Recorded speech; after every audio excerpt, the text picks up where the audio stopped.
எங்களை பார்த்து என்ன சொல்கிறாரு தெரியுமா?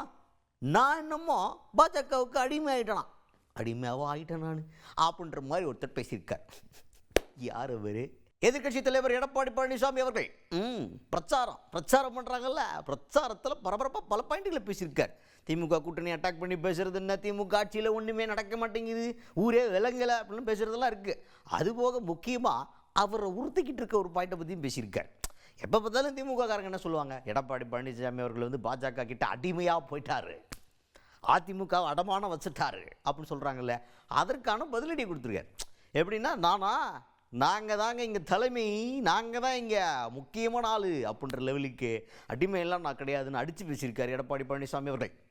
50 மாத திராவிட முன்னேற்ற கழக ஆட்சியில் எந்த ஒரு பெரிய திட்டத்தையாவது கொண்டு வந்து நிறைவேற்றி இந்த தமிழகம் ஏற்றப்பட்டிருக்குதா? இல்லை. இன்னொன்று சொல்றார் எடப்பாடி பழனிசாமி, பாரதிய ஜனதாவுக்கு அடிமைன்னு. நான் எங்கேயா அடிமை?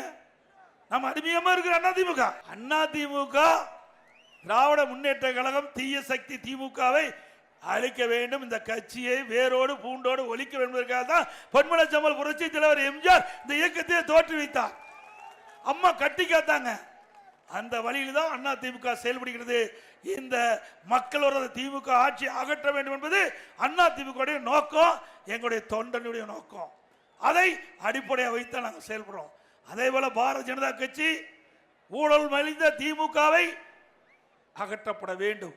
ஆக ரெண்டு கட்சியினுடைய கருத்தும் ஒத்த கருத்தா இருக்கின்ற காரணத்தால் அதிமுக பாரதிய ஜனதா கூட்டணி அமைச்சு 2026 சட்டமன்ற பொதுத் தேர்தலை சந்திக்க இருக்கிறோம்.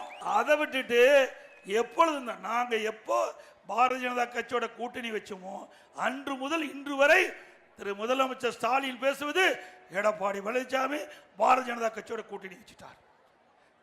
இதே பாட்டு தான்.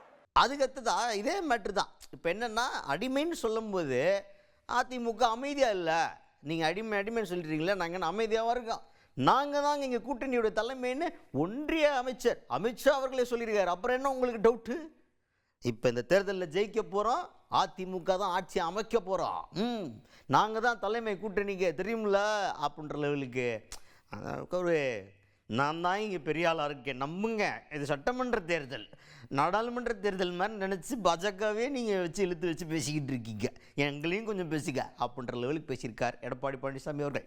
திரு ஸ்டாலின் அவர்களே, நாங்கள் கேட்டுக்கொள்வதெல்லாம் இப்பொழுது நடக்கிற தேர்தல் சட்டமன்ற தேர்தல், நாடாளுமன்ற தேர்தல் அல்ல.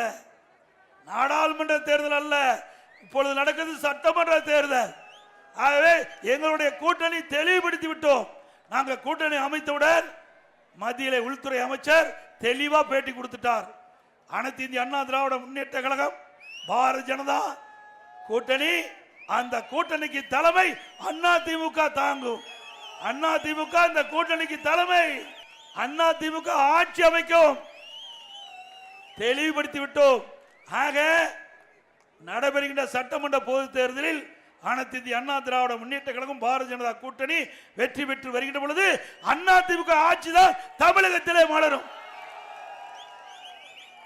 ஆனா ஸ்டாலின் அது மறந்துட்டு பாரதிய ஜனதா பற்றி விமர்சனம் செஞ்சிட்டு இருக்கார். இன்னும் தமிழ்நாட்டுக்கே வரல. ஏன்னா அதிமுக பேசுவதற்கு ஒன்றும் இல்லை.